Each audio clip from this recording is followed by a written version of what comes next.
Good afternoon students. இப்போ நம்ம பார்க்குறது ஸ்டாக் எக்ஸ்சேஞ்சில் லிமிட்டேஷன்ஸ் வந்து பார்க்குறோம். ஆல்ரெடி நம்ம பெனிஃபிட்ஸ் பார்த்தோம். இதில் வந்து லிமிட்டேஷன்ஸ் வந்து நம்ம பார்க்கணும். சரிங்களா? பாருங்கள், இந்த ஃபஸ்ட் பாயிண்டில் லிமிட்டேஷன்ஸில் என்ன சொல்லியிருக்காங்க பார்ப்போம்.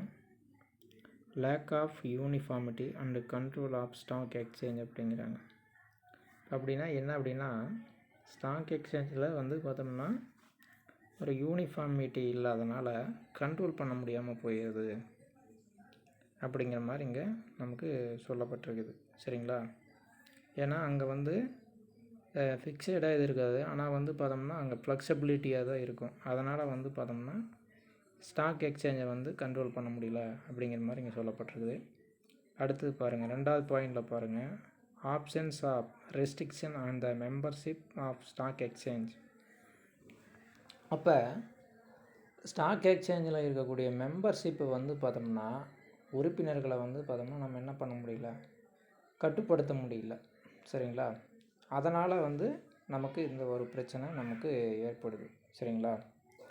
அப்போ இந்த ஸ்டாக் எக்ஸ்சேஞ்சில் மெம்பர்களை வந்து பார்த்தோம்னா நம்ம வந்து ஒரு சரியான முறையில் கட்டுக்கோப்பில் கொண்டுக்கிட்டு வர முடியல அப்படிங்கிறத இங்கே ரெண்டாவது பாயிண்டில் சொல்கிறாங்க. மூணாவது பாயிண்டில் பாருங்கள், the failure to control unhealthy speculation அப்படிங்கிறாங்க.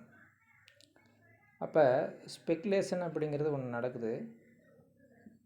அதை வந்து பார்த்தோம்னா சரியான முறையில் கண்ட்ரோல் பண்ண முடியாதனால இங்கே ஸ்டாக் எக்ஸ்சேஞ்சில் வந்து பார்த்தோம்னா ஃபெயிலியர் ஆகிறதுக்கு சான்ஸ் இருக்குது அப்படிங்கிறத இங்கே சொல்லியிருக்காங்க. அடுத்தது நாலாவது பாயிண்டில் பாருங்கள், allowing more then one charges in the place. அப்போ ஒரு இடத்துல வந்து பார்த்தோம்னா ஒரே மாதிரியான சார்ஜஸ் வந்து பண்ணுறதில்ல, பலவிதமான சார்ஜஸ் பண்ணுறதுனால இங்கே வந்து நமக்கு இது ஒரு குறைபாடாக நமக்கு தெரியுது. சரிங்களா? அப்போ ஒரு ஸ்டாக் எக்ஸ்சேஞ்சில் வந்து என்ன பண்ணுறாங்க, பலவிதமான ஒரு சார்ஜஸ் வந்து சார்ஜஸ் வந்து கலெக்ட் பண்ணுறதுனால நமக்கு அது ஒரு குறைபாடாக இருக்குது. அடுத்தது பாருங்கள், நான் instant of margin recruitment in the stock exchange or in the case of the produce the stock exchange அப்படிங்கிறாங்க.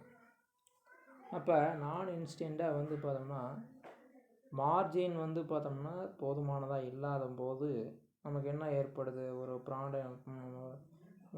இல்லாத போது என்ன பண்ணுது, நமக்கு அங்கே பலவிதமான காரணங்கள் வந்து நமக்கு ஏற்படுது. சரிங்களா? அடுத்தது ஆறாவது பாயிண்டில் பாருங்கள், நமக்கு no proper regulation of the listing of securities on the stock exchange. அப்போ ஸ்டாக் எக்ஸ்சேஞ்சில் வந்து பார்த்தோம்னா செக்யூரிட்டியை ப்ராப்பராக லிஸ்ட் பண்ணி காட்டுறதில்ல. சரிங்களா? ஏருக்கு மாறாக வந்து அங்கே வந்து காட்டுறாங்க. அதனால் நமக்கு இது வந்து ஒரு குறைபாடாக இருக்குது அப்படிங்கிறது இங்கே சொல்லப்பட்டிருக்கு. சரிங்களா? இதுதான் லிமிட்டேஷன்ஸு. இந்த 6 பாயிண்ட்ஸு கம்பல்சரி டெஸ்ட்டு எழுதி அனுப்புங்க. சரிங்களா? அடுத்தது பாருங்கள், stock exchange in India. Stock exchange வந்து பார்த்தோம்னா இந்தியாவில் வந்து பார்த்தோம்னா எங்கெங்கெல்லாம் இருக்குது அப்படிங்கிறது நமக்கு இங்கே சொல்லியிருக்காங்க. பாருங்கள், இந்த பாக்ஸில் வந்து நமக்கு கொடுத்துருக்குறாங்க. இந்த பாக்ஸில் இருக்கிறத நீங்கள் வந்து கம்பல்சரி இதை படிச்சுக்கணும். ஒன்றும் இல்லை, இது வந்து எங்கெங்கே இருக்குது. இந்த பாம்பே ஸ்டாக் எக்ஸ்சேஞ்ச் இருக்குது, அகமதாபாத் ஸ்டாக் எக்ஸ்சேஞ்சு அசோசியேஷன் இருக்குது, பெங்களூர் ஸ்டாக் எக்ஸ்சேஞ்ச் லிமிடெட் இருக்குது, புவனேஸ்வர் வந்து ஸ்டாக் எக்ஸ்சேஞ்ச் இருக்குது. இப்படி வந்து பார்த்தோம்னா நமக்கு இந்த ஸ்டாக் எக்ஸ்சேஞ்ச் வந்து பார்த்தோம்னா இந்தியாவில் லிஸ்ட் பண்ணி கொடுத்துருக்காங்க. இந்த ஸ்டாக் எக்ஸ்சேஞ்சில் வந்து கொஸ்டின் கேட்பாங்க, கம்பல்சரி கொஸ்டின் கேட்பாங்க. சரிங்களா? இந்த கொஸ்டினை நீங்கள் வந்து கம்பல்சரி எல்லா இதில் எத்தனை பாயிண்ட்ஸ் கொடுக்கணும் அத்தனையும் நம்ம தெளிவாக தெரிஞ்சுக்கணும். ஒன்று கூட விடாமல் படிச்சிங்கன்னா தான் சின்ன கொஸ்டினில் நம்ம கேட்பாங்க இந்த கொஸ்டின். சரிங்களா? சரி, இதை படிச்சுக்கங்க, ஒன்றும் பெருசாக இருக்காது. ஓகேவா? அடுத்தது வந்து top stock exchange in the world. அப்போ உலகத்திலேயே வந்து பார்த்தோம்னா ஸ்டாக் எக்ஸ்சேஞ்ச் வந்து பார்த்தோம்னா டாப்பில் வந்து எத்தனை இருக்குது அப்படின்னு சொல்லி பார்க்குறோம். இதில் பாருங்கள், ஒரு 10 கொடுத்துருக்குறாங்க. இந்த 10மே உலகத்துலேயே வந்து பார்த்தோம்னா நம்பர் 1 ஸ்டாக் எக்ஸ்சேஞ்சாக நமக்கு வந்து இங்கே ரன்னிங் ஆகிட்டுருக்கு. சரிங்களா? இது வந்து ரொம்ப முக்கியமானது. இந்த ஸ்டாக் எக்ஸ்சேஞ்ச் இந்தியாவில், உலகத்தில் இது எது வந்து இது ரெண்டையுமே நாங்கள் தெரிஞ்சு வச்சுக்கணும். அதனால் வந்து நீங்கள் அப்படியே வந்து படிச்சிக்கங்க, இது ஒன்றும் பெரிய விஷயம் இல்லை. அடுத்து வந்து பார்த்திங்கன்னா types of stock exchange, types of speculation அப்படின்னு சொல்லி நம்ம படிப்போம்.